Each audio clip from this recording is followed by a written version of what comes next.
Hello, my name is Gordy Hogue, and this is Community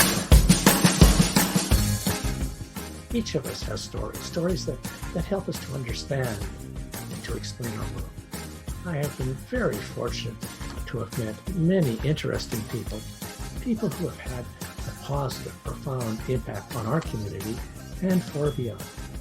People who have had incredible life experiences and fascinating stories that help us to better understand our world. And they help us to connect with each other. And Community Connections is about those people and about their stories. And I'm sure that you will enjoy meeting these amazing, amazing people as much as I have. Thank you. Enjoy. Welcome to Community Connections. Today's guest is Chris Shields, a man of many talents, a man who's made significant contributions to our community and the betterment of our community. And he is currently chair of the Fraser Valley Real Estate Board. Welcome, Chris. Well, good morning, Gordon, and thank you for having me on your show. Oh, it's a delight. Thank you so much for taking the time to do this. I know it's been a challenging time in the real estate industry through these days, and I appreciate you being able to take a bit of time to talk about that and to talk about yourself. Can you tell us a little bit about where you were born and in your journey to this community? Okay. Well, I was born and raised in Hamilton, Ontario, Steeltown. I'm the youngest of 8 kids in our family, and my mom and dad both immigrated from Scotland with my oldest brother in the mid-50s.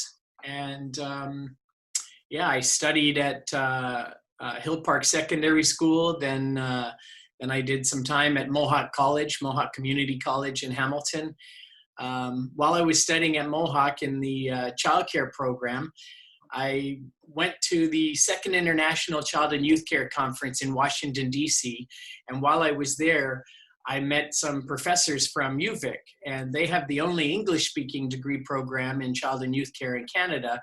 And they encouraged me to transfer credit my community college 2 years that I had spent in a 3-year program and come out to Victoria. So I did that in 1988. I moved to British Columbia to study at UVic and had as you mentioned, a journey of different careers since then. I spent a number of years as a youth worker helping some problem kids and their families. And was this in Victoria as well, Chris?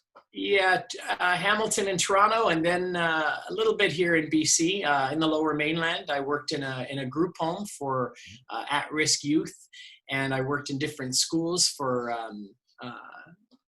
various age ranges.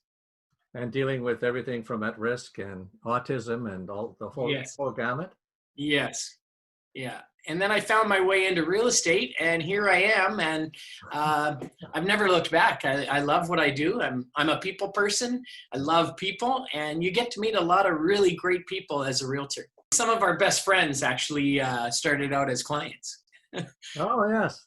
So how did you make that transition from working with, you're saying as a people person, but certainly working in childcare and autism and that full gamut, and how did you sort of make that transition into real estate? Did something happen, or?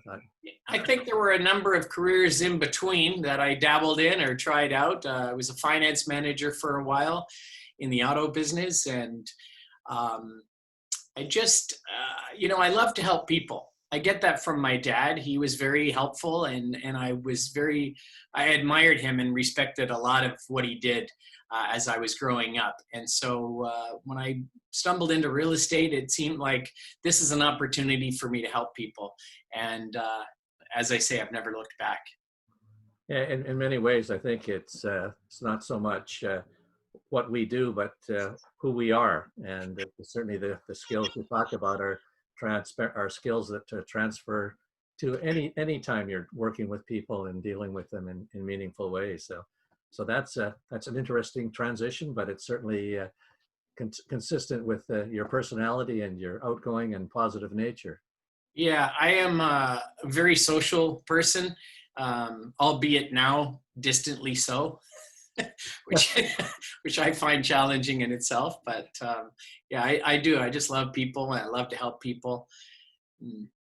So this is a good fit for me.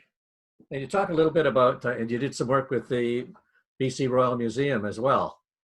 Yeah, so in the early 90s, probably 92, a fellow that I studied at UVic with reached out to me and asked me if I would work on a project with him. The project was called Safari, and he took marine biologists from the Royal BC Museum and went to Barkley Sound. Yeah. And he had Canada's research vessel, the Thiepval, their biggest research vessel, was stationed in Barkley Sound. And we went underwater, and we had downlink centers all over the world. The Toba Aquarium in Japan, Smithsonian in Washington, D.C., Museum of Man and Nature, Science World in Vancouver, the Ontario Science Center. Teachers would bring students to these centers, and a student could ask a question of a diver while the diver was underwater, and the diver could hear them and answer the question while maybe holding a sea cucumber or something to that effect. It went on for 6 days. We did 4 one-hour live interactive shows per day, April the 18th to 24th in 1994. And it was a mega project, and I helped, Roger Frampton was his name, and I helped him to bring on the sponsors. And yeah, it was a very exciting project, and that's when I learned how to scuba dive. Oh. So what kind of, was there sort of original research, or was this taking what was there and trying to convey it to the rest of the world? Yes, I believe it was taking what was there. We had a study guide prepared in advance that would go out to the classrooms, and Ministry of Education here in BC was a sponsor of that. It was an exciting project, and it was bleeding edge technology at the time. We used microwaves and satellite and fiber optics, and BC Tel at the time was a sponsor, Apple Canada. It was a really exciting initiative to be a part of. Yeah, that's certainly a great way to learn, isn't it? When you've got Yes. that hands-on ability to be that close to things and connected with them in that fashion. So talk a little bit about what the pandemic has done to the real estate industry and broadly, and more specifically in Surrey. Sure, Gordy. It's been a challenge for all of us, as you can imagine, as has been for people in general and other business industries as well. But what happened is we were on a trajectory for a very strong spring market. March was starting out really strong, and we anticipated some 60% increase year over year for sales in March. But the lockdown occurred in the middle of March, and we ended up, in spite of that, having a fairly strong end to the month at 18% of increase of sales year over year. And then April and May were slower months, but now we've had a chance to reflect on the numbers from June, and the market is recovering. It's doing really well. And so we had an increase from May of 113% increase in sales in June. So it's been a hot topic of conversation in the last few days as the media are getting a hold of our stats. And I think there's a number of reasons why we saw that increase, Gordy. From what we're hearing from our members, pardon me, there was quite a bit of pent-up demand. Because we were on that trajectory for a strong spring, people that would have been selling or buying in March, April, and May kind of put their plans on hold and came back to the table in late May, early June. And realtors had to adapt quickly and work with clients in a new environment. And we have embraced technology. We've done more virtual tours. Our meetings with clients are much like we're doing right now, you and I, Zoom meetings, where I'll do a presentation for a potential client over Zoom and send them documents for electronic signing. Whereas in the past, we would have had a face-to-face meeting at someone's kitchen table or in our office. We're having to adapt quickly. And our board is also adapting quickly. When the lockdown occurred, we quickly geared our staff up to work from home. We continued to provide all the services to our members that we normally would provide, online courses instead of in-person courses. And also, our board was able to get double the number of photographic images that we could post on realtor.ca. And while that sounds simple, it was quite a complex process. And we did that in about 3 weeks. So the virtual tours and the increased photos, what that did is it allowed buyers to view other properties from the safety and comfort of their own home and really research a wide number of properties until they narrowed it down to the ones they were serious about. And so during the pandemic lockdown period, the people that were buying and selling at that time were really people that had to buy or had to sell. You know, they'd already sold their house, and if they didn't buy something, they'd be homeless or whatever other circumstances. I remember we had a client at the time out in the valley that both the husband and wife, their parents lived in the interior and were elderly, aging, having health issues. And they both really just were tired of the commute over the Coquihalla to see their parents. And it didn't matter to them that we were in lockdown. They said, we want to go ahead and sell anyway. So we helped them through that period to get their house sold so they could move to the interior and be with their families. So have you seen a difference in terms of, you're responsible for the whole Fraser Valley, in terms of the Fraser Valley, have you seen a difference in terms of the changes, if you break it down into communities, in terms of the activity around real estate in different communities within the framework of the Fraser Valley? Well, we have some stats tools that I could pull up and look at different communities across our region. We are a nonprofit professional association, Gordy, and we have over 3,600 members, and we service 6 different communities in the Fraser Valley. There's North Delta, White Rock, Langley, Surrey, Abbotsford, and Mission. So, you know, it's a big region. We have just under 1 million people in our region, and it's the fastest growing region in the province. So you talked about some of the safety measures. Were there some safety measures that were required in order to buy and sell during COVID-19? Yes, the Real Estate Council of BC issued a notice that they were advising against open houses during that time. WorkSafe BC came out with some very stringent protocols that we need to adhere to and follow. So realtors did adapt very quickly. And when we are meeting with clients in person, we're maintaining our social distance. We're wearing masks. I brought a mask could put on.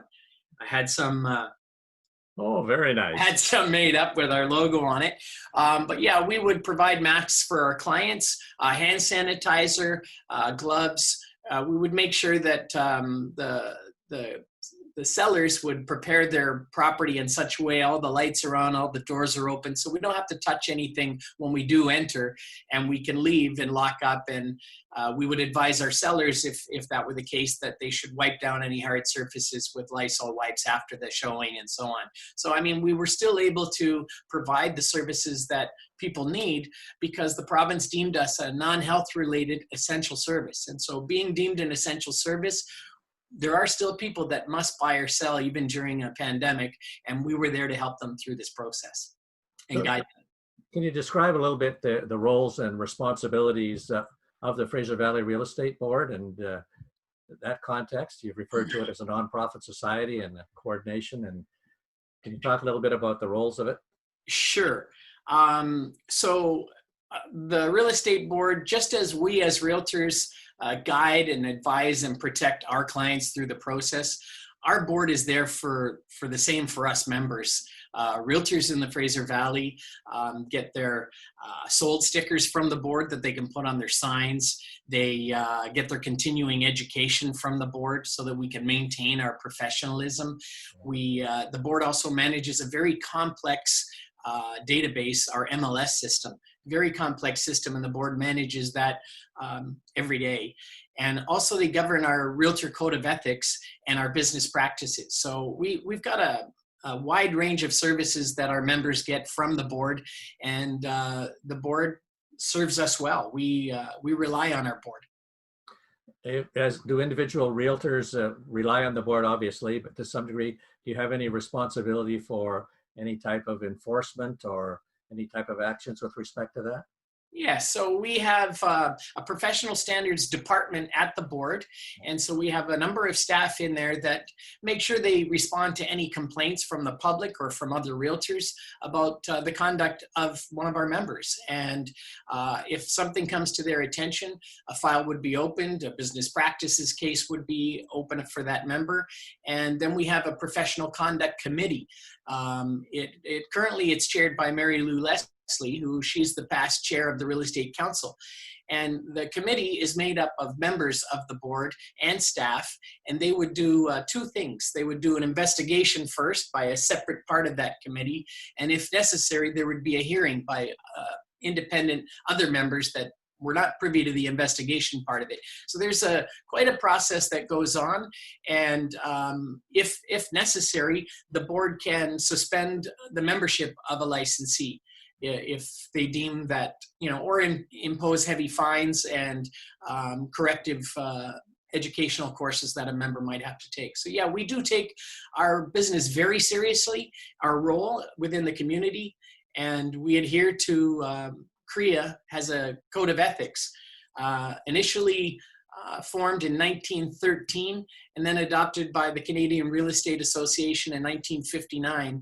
And it holds realtors to a higher standard than even what our legislation in the province of BC requires of us.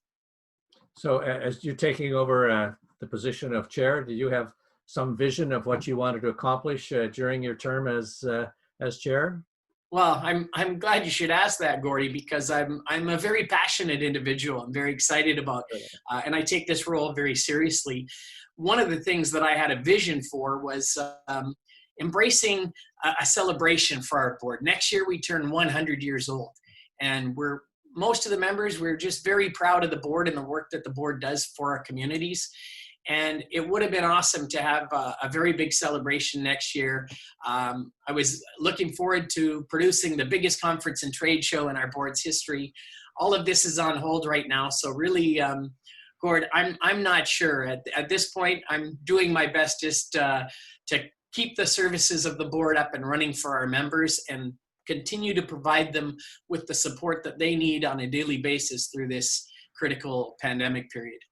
Yeah, you've probably taken over as chair in the most difficult time for real estate in history, I imagine, for certainly for this community and for the Fraser Valley. So it's an important time to have that leadership there. One of the things that strikes me, having known many realtors and many chairs of the Fraser Valley Real Estate Board over the years, is it seems that the realtors are actively involved within their communities as well, and volunteering in so many ways. Sponsoring, contributing, and I know you've done some work with the food bank and with the White Rock Pride Society. Can you talk about those type of involvements you've had in the community and the great contributions you've made there? Sure. Over the years, my partner and I have tried to give back to the community and support the various communities in the Fraser Valley that we've lived in. And I think back to the years when the Vancouver Underwear Affair was on, and we would run 5 kilometers or walk 5 kilometers in our underwear for cancers below the waist and supporting the cause of cancer. And we've done a bit of volunteering at the Surrey Food Bank. We also recently, during this pandemic, we went around and tried to promote local business and encourage people to support local business who we know are especially struggling during the lockdown and this pandemic time.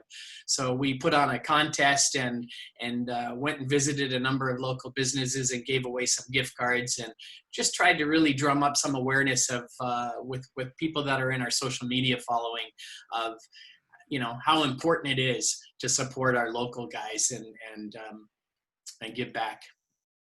With all the contributions you make and the work you're doing, how do you provide yourself a balance in your life? How do you keep yourself grounded and balanced with all of the challenges that are facing you? I'm fortunate. I'm very fortunate to have an amazing support system around me. My partner picks up all the slack in our business life and does most of the work required for helping our buyers and our sellers. That frees me up to do the work that I do with the board this year. And I'm just doing my best to stay connected to our membership, doing video messages frequently out to our membership, keeping them up to date on what's happening at the board and what's going on with the pandemic and WorkSafe BC requirements and the Real Estate Council and so on. Yeah, it's just I'm fortunate that, and the staff at the board are amazing. I'm lucky to be surrounded by a lot of awesome people that support me through this and make my job look a lot easier. Well, it certainly takes somebody who's got all those social skills and connections and compassion and caring to be able to ensure that the staff members can do their jobs in a positive way. So I'm sure you provide that great sense of leadership in terms of doing that. Thank you, Gordy. Thanks. The vision over the next couple of years, if things worked as well as we hope they will, where do you see the Fraser Valley Real Estate Board being 5 years from now, 10 years from now? Will it have basically the same principles, that there's all kinds of technological changes you've made reference to? Are we going to see a lot of changes in the way that real estate is dealt with in our community? I believe so, Gordy. I mean, I can't predict the future, but I would have to say that because our industry is changing rapidly all the time and we're doing what we can to adapt quickly to the changing environments that we face, we tweak our strategic plan every 3 to 5 years. And right now we're reaching out to other boards in the province and offering shared services. Some of the smaller boards in British Columbia don't have a professional standards department like we do, or a professional conduct committee. So we have, we're small enough to be nimble and big enough to have more resources that we're reaching out to other boards and offering to help them with business practice cases, or, you know, that kind of thing, some education and training. So we're the little board that I think you know, is respected around the province. We're innovative. We have developed tools over the years that later became used across the country. We've developed web forms. It's a software tool that we create our contracts and paperwork in, and that was handed off to the Canadian Real Estate Association several years back, and most realtors in the country are using that software. So we're a very innovative and forward-thinking board, and you know, we pride ourselves on that, and our members are very proud to be a member of our board. If you had a magic wand and you were going to change something about our society, about our community, about our world, what kind of changes would you magically make for us? What do you see as the change that is instrumental and valuable for us? You know, I think about during this pandemic time, Gordy, and the lockdown, my partner Rob and I and our golden retriever Benjamin, we've embarked on a lot more walking in the community than we used to, much to Benjamin's appreciation. And while we're out walking in the community, we get to meet a lot of great people. We met a lot of small business owners in that process. But one of the things we noticed in our journeys was a lot of homeless people, and there's problems with mental health and homelessness in our community. And if I had a magic wand, I think that would be the first thing I'd like to tackle is resolve some of those issues within our community that have yet to be solved. Yeah, we certainly have. Despite all the efforts that people make, we still will always have challenges. I think that's one of the great things about our community and about our country, is that we make it stronger by taking on those challenges and recognizing that fortunately we can be critical in our society and challenge people and continue to push to be better. Well, Chris, I think clearly I don't think each of us exist independent of what we do, and certainly the values that you bring to your job and the history you have of making contributions to our community, to people in need for such over a course of your career outside of Hamilton, and the wonderful way you came to our community and the great contributions you're making to it, and through the Fraser Valley Real Estate Board and through the Food Bank and the Pride Society and so many other ways. Thank you very much for being a guest on Community Connections, and thank you for all you do in our community, Chris. Thank you for having me, Gord. I really appreciate the opportunity to be on your show. If I could offer a resource to your viewers before we part, would that be okay? Certainly. I'd like to direct people to our board's website, and it's www.fvreb.bc.ca. Maybe we can post that on the screen. But if they go to our board's website, there's a couple of resources they will find, and they're guides, a buyer guide and a seller guide.